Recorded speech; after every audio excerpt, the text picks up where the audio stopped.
আপনারা কি জানেন এনইআইআর সিস্টেম চালু হওয়ার পরে একটি ফোনের সিম আরেকটি ফোনে চলবে কি না? যদি না জেনে থাকেন তাহলে এই ভিডিওটি দেখেন। হে এভরিওয়ান, আমি মোহাম্মদ ফিরোজ মাহমুদ আর আপনারা দেখছেন টেক বাই ফিরোজ।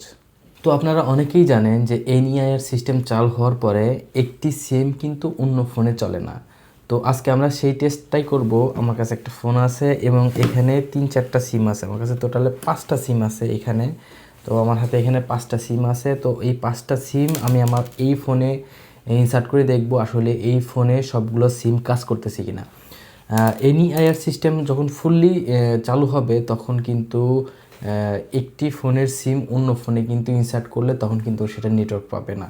তো এখন কি অবস্থায় আছে, এখন আমরা যেহেতু মার্চ পর্যন্ত টাইম পাইছি আর একটা মাস হয়তো হাতে আসে, তো সেক্ষেত্রে এখন রাইট নাও চলতেছে কি না এইটা একটু টেস্ট করার জন্য আজকে আমি বসে পড়েছি।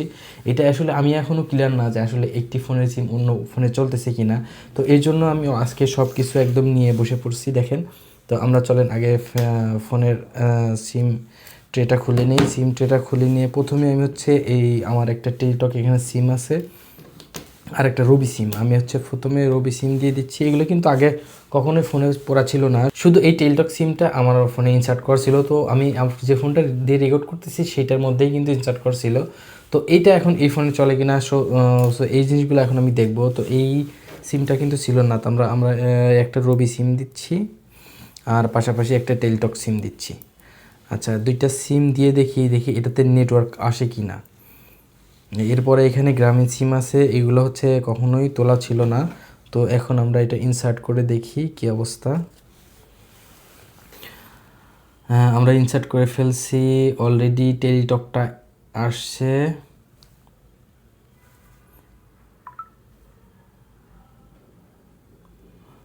এখানে অলরেডি টেলিটকটা আসছে, শুধু টেলিটকটা আসছে। আর আমি একটু যদি চেক করে দেখি, সেটিংয়ে গিয়ে দেখি, সেটিংয়ে গিয়ে হ্যাঁ, এখানে দুইটা সিমে আসছে। তার মানে এই সিস্টেমটা এখনও পুরোপুরি দামে চালু হয়নি, যার কারণে দুইটা সিমই এখনও শো করতেছে। তো আমি আরও একটা সিম ইনসার্ট করে দেখব যে এইটা চলে কিনা ঠিকঠাক মতো। এখানে আমার কাছে আরও একটা জিপি সিম আছে, আমি এই জিপি সিমটা তুলে, এটা একদমই অবহিত ছিল যেহেতু এই একটা সিম ব্যবহার করা ছিল। তো সেটা ছড়ায় আমি এখানে একটা রবি সিম আছে, আরও একটা এই রবি সিমটা আর এই গ্রামীণ সিমটা দিব। এই যে এখানে একটা গ্রামীণ সিম আছে, তো এই দুইটা দিয়ে দিচ্ছি। এবার দেখি, এইখানে একটা গ্রামীণ সিম দিয়ে দিচ্ছি। এটা গ্রামীণ সিম, এটা আগে ছিল। তো এইটা এখন চলে কিনা এই দুইটা এখন আমি টেস্ট করে দেখব।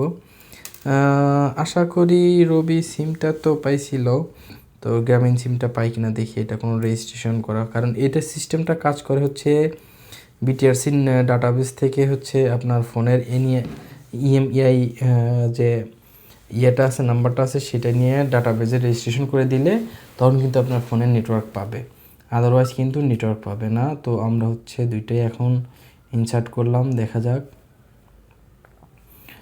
এইখানে দুইটা ইনসার্ট করার পরে এর মধ্যে একটা সিম আসছে,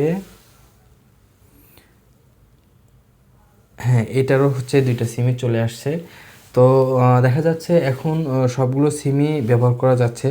কিন্তু মার্চ মাসের পর থেকে আপনাদের ফোনে যে সিম আছে, এই সিমটা যদি অন্য ফোনে ইনসার্ট করেন তখন কিন্তু ওই ফোনে কিন্তু নেটওয়ার্ক পাবে না। তো সিম ব্যবহারে সবাই একটু সতর্ক থাকবেন। তো এই সিমগুলো যে ফোনে আছে সেই ফোন থেকে কিন্তু নিতে হবে। আর যখন আপনার যে ফোনগুলো কিনবেন, অফিসিয়াল ফোনগুলো কিনবেন, সেগুলো তো অলরেডি তো আপনার ভ্যাট ট্যাক্স দেওয়া থাকবে, সেগুলোতে সমস্যা করবে না। যখন আপনি আনঅফিসিয়াল ফোন কিনবেন তখন কিন্তু আবার রেজিস্ট্রেশন করতে ভ্যাট ট্যাক্স দিয়ে তারপরে আপনার সেই সিমগুলো ব্যবহার করতে পারবেন। তো আশা করি আপনাদের ভিডিওটা খুবই ইনফরমেটিভ হয়েছে, আপনারা বুঝতে পারছেন বিষয়টা যে মার্চ মাসের পরে আমাদের সাথে কি হতে যাচ্ছে। তো এই পর্যন্ত সবাই ভালো থাকবেন, দেখা হচ্ছে নেক্সট কোনো ভিডিওতে।